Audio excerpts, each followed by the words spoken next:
Bismillahirrahmanirrahim. Alhamdulillahirabbil alamin. Wassalatu wassalamu ala asyrafil anbiya wal mursalin wa ala alihi wa sahbihi ajma'in.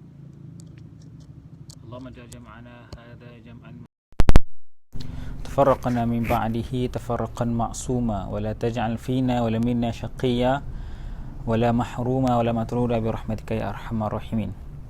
Assalamualaikum warahmatullahi wabarakatuh kepada semua tuan-tuan dan puan-puan sidang hadirin yang hadir pada hari ini. Alhamdulillah kita masih lagi sama-sama dapat meneruskan kelas pengajian kita Aqidah At-Tahawiyah. Sepatutnya minggu lepas adalah siri terakhir lah untuk kelas ini, tetapi disebabkan ada sedikit masalah teknikal di hujung-hujung tu, ada sedikit masalah internet, jadi terputus kita punya kelas. Jadi sebabkan itu saya rasa melekat keperluan lah untuk kita minggu ini meneruskan sedikit yang tertinggal itu. Dan mungkin kita akan cuba buat sedikit kesimpulan ataupun kita panggil sebagai penutup lah kepada kelas ini, insyaAllah. Jadi dalam video yang lepas kita terberhenti dalam satu rangkap yang membincangkan tentang Asyratus Sa'ah. Okey, jadi tanpa kita buang masa, diteruskan. Qala Imam At-Tahawi rahimahullah wa nafa'ana bi'ilumi fid dharain amin. Wa nu'mina bi asyratis sa'ati minha khurujid dajjali wa nuzuli Isa bin Maryam alaihi salam minas sama'. Wa nu'mina bi tulu'i syamsi min maghribiha wa khuruji dabbatil ardi min mawdi'iha. Yang bermaksud kami beriman terhadap tanda-tanda kiamat. Antaranya ialah satu, keluarnya Dajjal. Yang kedua, turunnya Nabi Isa ibn Maryam dari langit. Yang ketiga, kami juga percaya matahari akan terbit dari barat. Dan yang keempat, keluarnya dabbah, yakni sejenis binatang yang aneh dari tempat persembunyiannya. Okey. Tuan-tuan dan puan-puan sekalian, kenapa tidak disebutkan dengan Imam Mahdi? Kita tahu kalau kita berbincangan tentang kita panggil sebagai pembincangan eskatologi ni, ataupun ahwal qiyamah, ahwal sa'ah, asyratus sa'ah kan? Tanda-tanda kiamat ni pasti ada Imam Mahdi. Jadi di sini Imam At-Tahawi iaitu perbincangan tentang yang tanda-tanda yang disepakati sahaja kan, yang disepakati sahaja. Okey. Kemudian Jush dan Ma'juj kan, Jush dan Ma'juj ni kita tak disebutkan, tapi sebenarnya benda tu adalah dalam hadis Nabi SAW. Jadi ini hanya beberapa lah daripada yang disebutkan. Okey. Imam Mahdi ada, tapi cuma tanda-tanda kecil ataupun tanda-tanda yang terkhilaf oleh umat kepada perkara tersebut. Okey. Itu tanda-tanda kiamat ringkas kita faham. Kemudian yang seterusnya adalah wala nusaddiqu kahinan wala arrafan. Okey. Kami tidak mempercayai tukang bomoh ataupun tukang ramal dan juga tukang-tukang tilik. Di sini adalah satu perbincangan dia berbincang tentang akidah, di mana Imam At-Tahawi sedang menceritakan tentang apakah pendirian kita dalam berbincang mengenai dengan ramalan-ramalan, tilikan-tilikan, zodiak dan sebagainya ni. Adakah benda ini boleh menjadi satu bentuk kepercayaan kita? Jadi dia kata di sini ditambahkan lagi, wala man yad'i syai'an yukhaliful kitaba was sunnata wa ijma'al ummati. Dan kami juga tidak mempercayai orang-orang yang mendakwa perkara-perkara yang bertentangan dengan Al-Quran, sunnah dan ijma'. Okey. Jadi tilikan-tilikan, bom-bomoh ini, tukang tilik, kahan wa arraf ini adalah satu bentuk kepercayaan yang mengarut dan juga bertentangan dengan akal rasional seorang manusia, di mana mereka mendakwa benda-benda yang tiada asas buktinya yang jelas. Jadi apabila kita mengambil benda ini sebagai kepercayaan, kita mengambil benda ini sebagai kita beri bentuk i'tiqad, maka dia telah merosakkan fikiran kita. Kita percaya nombor-nombor ni memberikan kita keuntungan. Kita percaya tilikan-tilikan ni, kalau aku sial-sial ni, contohnya kalau aku keluar pada hari Khamis esok pada waktu sekian-sekian, maka aku akan ditimpa sial dan sebagainya. Maka mempercayai perkara-perkara sebegini adalah membawa kepada padah yang buruk. Jadi di sini sebenarnya kita lihat bahawa kenapa Islam meletakkan sempadan ini. Yang pertama adalah, tuan-tuan, kita lihat sebenarnya Islam ni, akidah ni bukan akidah yang rasional, dia logik. Jadi bila kita mempercayai tilikan-tilikan yang tanpa asas, rasa-rasa ataupun bila kalau macam zaman Arab tu ada panggil tatayur kan, dia campak burung. Kalau burung tu terbang ke kanan, maka hari tu dia boleh keluar. Kalau burung tu ke kiri, maka benda tu tidak boleh, kita tak boleh keluar, itu sial akan datang kepada kita. Jadi di benda-benda sebegini, jika kita mengambil sebagai i'tiqad, maka benda ni sebagai benda yang berbahaya kepada pemikiran kita kan. Sebab tak logik pun, apa kaitan burung ke kanan dengan burung ke kiri dengan sial yang berlaku kepada kita? Tidak ada kaitan. Jadi ini merencatkan akal seorang manusia. Bahkan kita boleh fikir juga, okey, kita campak burung kan. Maksudnya contoh, kalau saya di sini, ada seorang lagi bertentangan dengan saya, campak burung kan. Burung tu ke kanan saya, tapi kiri dia. Jadi so kena keluar ke tak kita dua. Jadi maksudnya macam tak logik lah, sebab orang yang bertentangan nasib dia berbeza kan. Jadi benda ni satu benda yang tidak rasional lah. Jadi sebab itu kita tolak benda ini, menggambarkan bagaimana rasionalnya akidah Islamiah ini ya. Okay. Dan juga kadang-kadang perkara ini, tilikan-tilikan ini sekarang memecah belahkan atau menyebabkan perbalahan, pembunuhan semanusia. Kita lihat ada satu kes yang sebelum ni hangat kan, sekarang hangat juga, cuma tengah perbicaraan, bagaimana kes seorang pelajar di UPNM kan, katanya telah mencuri laptop, yang mana kita lihat perbicaraan kes itu, dikatakan sebahagian daripada suspek itu telah bertanya kepada seorang dukun, seorang bomoh, yang mengatakan dialah mangsa itu yang meninggal tu, arwah itu yang mencuri laptop tersebut. Jadi sebabkan takkanlah bomoh ni tipu, akhirnya dia telah membuli dan akhirnya telah na'udzubillah meragut nyawa seorang yang mungkin tidak bersalah, ataupun kalau bersalah pun kenapa kita percaya pada cakap bomoh. Jadi ini dah bagaimana nyawa-nyawa manusia telah hilang kerana kepercayaan yang mengarut ini, karut marut ini. Apatah lagi jika kita membincangkan tentang perkara-perkara masa hadapan, apa kau ni dengan ni, kau ni dengan ni dan sebagainya, ni memecah belahkan rumah tangga dan juga sebagainya lah. Jadi sebab itu dikatakan perkara ini penting dalam perkara akidah. Bahkan Imam Al-Banna juga telah menyebut perkara ini dalam salah satu dalam usul 20-nya. Yang membincangkan bahawa kepercayaan kepada perkara sebegini akan merosakkan akidah, bahkan sebenarnya merosakkan akal kita. Okey, jadi tidak boleh percaya pada tukar tilik ataupun bomoh dan juga tukar tengah ramal. Sekarang ni mungkin kita sekarang ni, jika kita nak kiaskan waktu sekarang ni adakah lagi wujud tukar-tukar ramal dan sebagainya ni. Jadi saya punya kepercayaan dia bentuk dalam bentuk lebih moden lah, dalam bentuk sains, ramalan-ramalan sains. Kadang-kadang kita tak boleh percaya ramalan sains, ramalan cuaca dan sebagainya, tapi berdasarkan data kan, cuma tidak boleh mengatakan ini mesti berlaku kan. Contohnya ramalan petang ni hujan contohnya, jadi kita pun tak buat apa-apa, kita tunggu, tak boleh buat apa-apa, ini hujan kan. Jadi kita pun duduk rumah, tak keluar bagaimana sebagainya kan. Kita meletakkan sebab-sebab tu pada ramalan tersebut, sedangkan itu hanyalah petanda-petanda yang kita cari berdasarkan data-data yang kita ada. Jadi i'tiqad akhirnya pada Allah SWT. Sebegitulah juga dengan isu tukang tilik ini, tak boleh percaya 100%. Okey, wa nara jama'ata haqqan wa sawaban wal furqata zaygan wa azaban. Kami berpendirian bahawa perpaduan, yakni jamaah, kesatuan itu adalah betul dan benar. Sebaliknya perpecahan itu adalah penyelewengan dan kesiksaan. Okey, jadi ini merupakan satu bentuk yang jelaslah yang digambarkan oleh Islam. Bagaimana kadang-kadang kita lihat, kita bincang sebelum ni tentang politik dan sebagainya, kenapa kadang-kadang ulama kita lebih, walaupun pemimpin itu zalim, mereka tidak menentang dan mengangkat senjata. Mereka melihat kepada kesepaduan, perpaduan antara umat itu lebih penting untuk dikehadapankan untuk ketika itu. Jadi dalam perkiraan kita, kadang-kadang ada perkara yang terpaksa kita tanazul. Bagi contoh, bukanlah kita kata dia benar, tapi dia mungkin ijtihad dia salah tapi dalam perkara ijtihadi, masih lagi dalam perkara ijtihadi, bukan dalam perkara-perkara usul, perkara yang berkaitan dengan usul akidah dan sebagainya. Jika perkara itu ijtihad dan salah ijtihad itu, maka tidak menjadikan seseorang itu perlu dijatuhkan sebagai contoh. Jadi itu dalam kerangka memelihara kesatuan ini sebagai satu contoh dalam situasi yang kecil lah.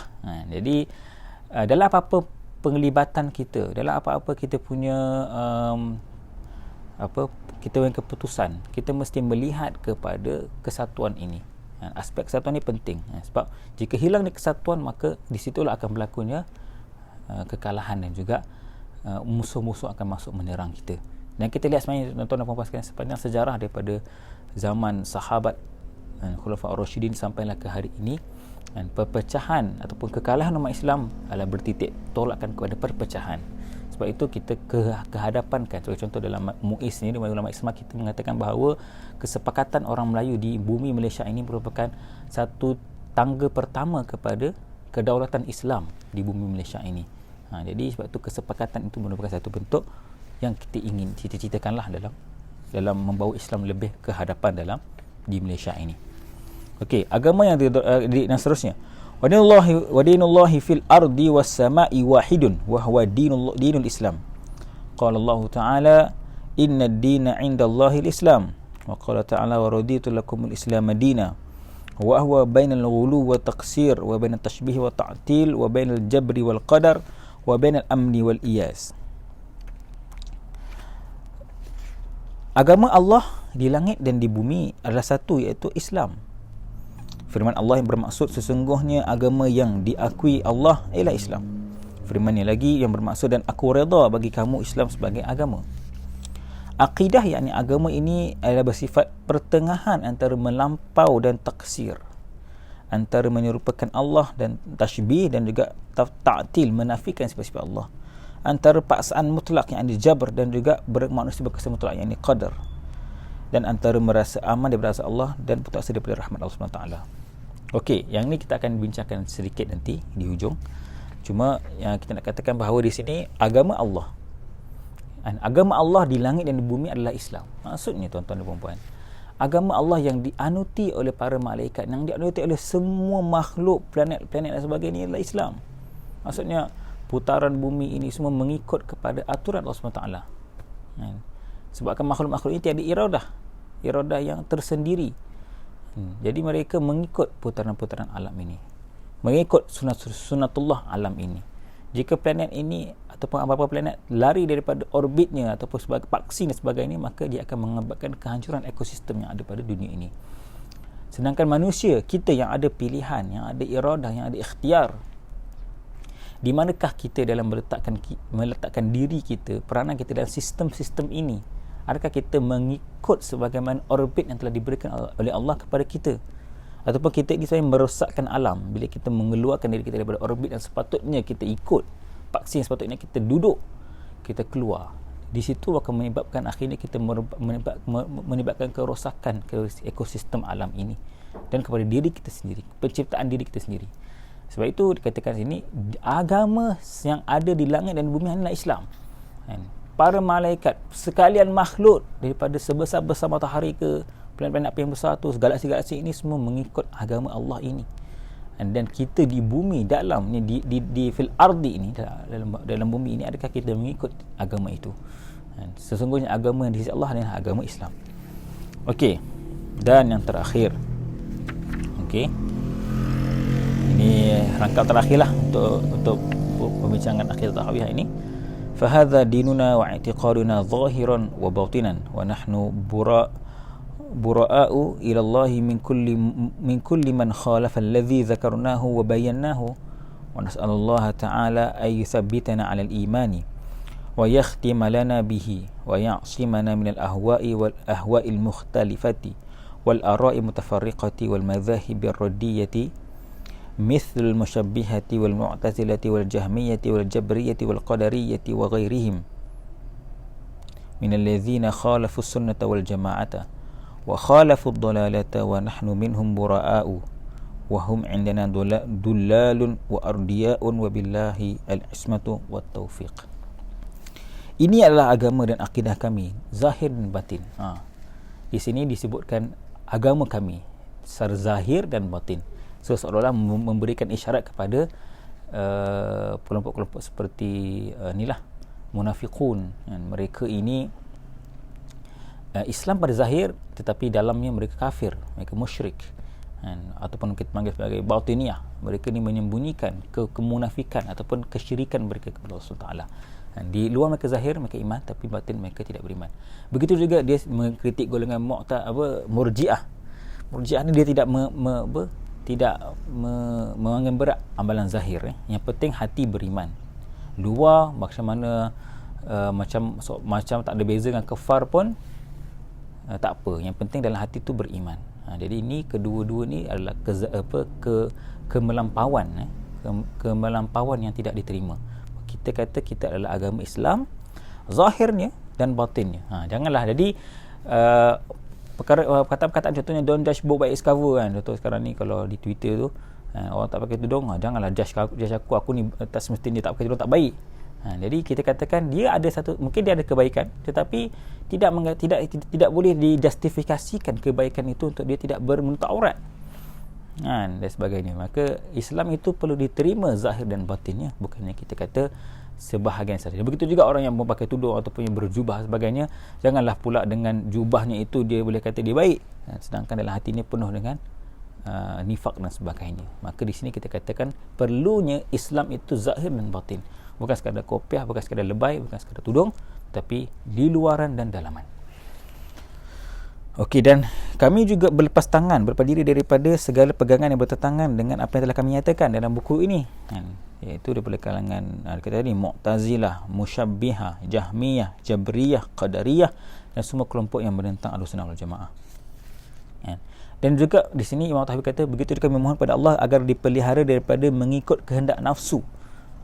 Di sini kita lihat sebenarnya tuan-tuan dan puan sekalian, dunia ini kita lihat sebenarnya kita melihat dalam keadaan umat ini antara yang mengganggu akidah kita adalah dua perkara.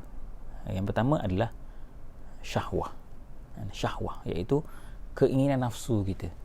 Kadang-kadang benda itu dah betul, kita dah tahu kebenaran, kita tahu benda yang betul, tetapi disebabkan nafsu kita ni, kita tak boleh nak didik dia untuk tahan tunduk kepada arahan tersebut, maka kita tolak.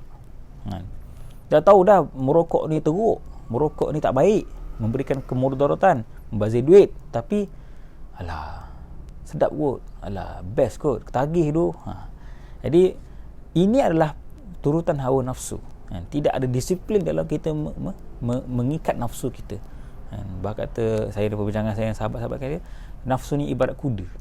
Jika kita menunggang dengan betul, kita boleh sampai ke destinasi dengan tepat. Tapi jika tunggangan kita itu yang pula yang melawan penunggangnya, maka di situ kita akan lihat nafsu itu akan menyusahkan kita untuk menuju ke destinasi yang kita nak, iaitu akhirat. Jadi di sini kita lihat sebenarnya nafsu kerana syahwah itu yang memalingkan kita dari kebenaran. Afara'aita man ittakhadha ilahu hawah wa adallahu Allahu ala ilm. Allah menyesatkannya dengan ilmu, dia tahu benda betul, tapi Allah sesatkan dia juga sebab ittakhadha ilahu hawah, dia mengambil nafsu sebagai tuhannya. Maka ketika itu dia tak nampak kebenaran, walaupun dia dah tahu, tapi dia mengikut kesesatan.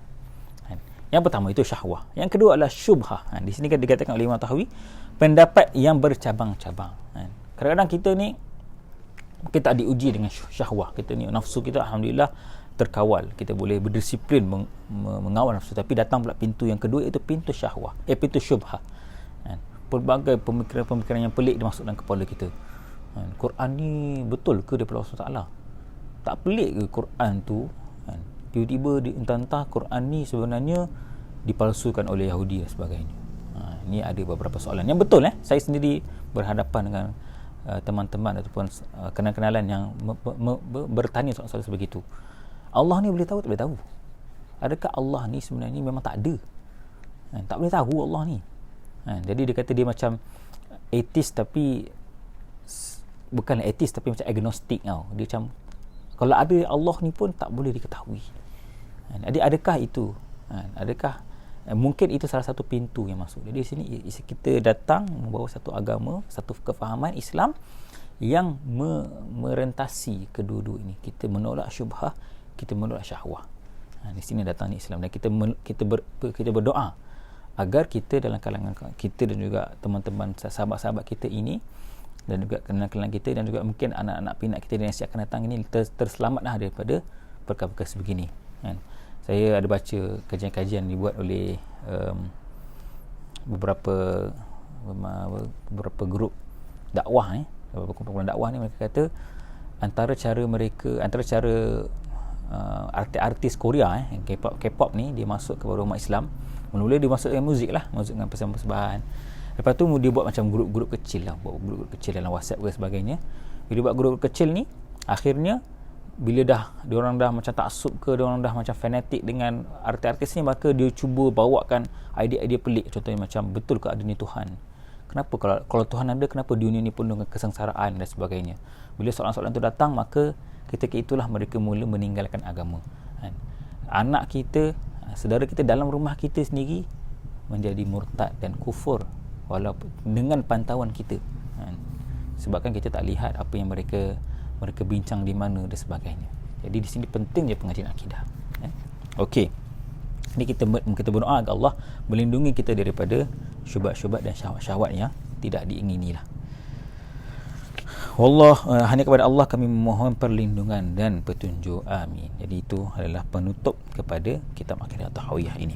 Okey, sedikit kesimpulan sebelum kita akhiri perbincangan kita pada hari ini. Jadi tuan-tuan dan puan sekalian, setelah kita berpegang 13 minggu, lebih kurang dah 3 bulan lebih kita berbincang tentang kitab ini setiap minggu, apa yang kita dapat kesimpulannya? Yang pertama adalah, kesimpulan yang penting kita dapat adalah akidah Islam merupakan akidah yang ilmiah, akidah yang rasional, akidah yang saintifik. Akidah Islam ni dia bukan seperti mana yang didakwa oleh sebahagian kelompok orientalis, bahkan sebahagian daripada orang Islam sendiri, bahawa akidah Islam ni akidah yang dia tidak boleh dicerap oleh akal. Tidak. Akidah Islam ni akidah yang akli, akidah yang boleh dicerap oleh akal. Pada ghaibiyat kita kata dicerap melalui sumbernya, iaitu Nabi SAW. Maka kita kata kalau Nabi itu sumbernya berautoriti, kita kata ada ini khabar mutawatir dan sebagainya, di situ ada unsur ilmiahnya, ada unsur mukjizatnya, maka di situ kita terima apa yang dikhabarkan oleh beliau, walaupun kita tak nampak benda tu. Bagi contoh macam sebenarnya kita ni, kita kata, contoh orang kata Perlis kat mana? Dia kata Perlis tu dekat sepadan Malaysia, Thailand, ataupun sepadan hujung Malaysia lah, utara Malaysia. Kita tak pernah pergi pun, dan mungkin ketika kita tahu ketika kecil-kecil pun kita hanya dengar mak ayah kita cakap je. Jadi di situ adalah bentuk autoriti, khabar daripada autoriti mak ayah kita percaya mak ayah kita, dan mak ayah tak tipu kita. Macam tu dengan Nabi SAW. Nabi beritahu kita perkara-perkara yang gaib yang kita tak nampak lagi. Nabi dah nampak, Nabi dah tahu, dia beritahu. Dan bila isbatkan metode daripada Nabi secara saintifik, secara ilmiah, dengan metodologi yang betul, maka itu adalah benda yang diterima. Jadi akidah kita akidah yang ilmiah.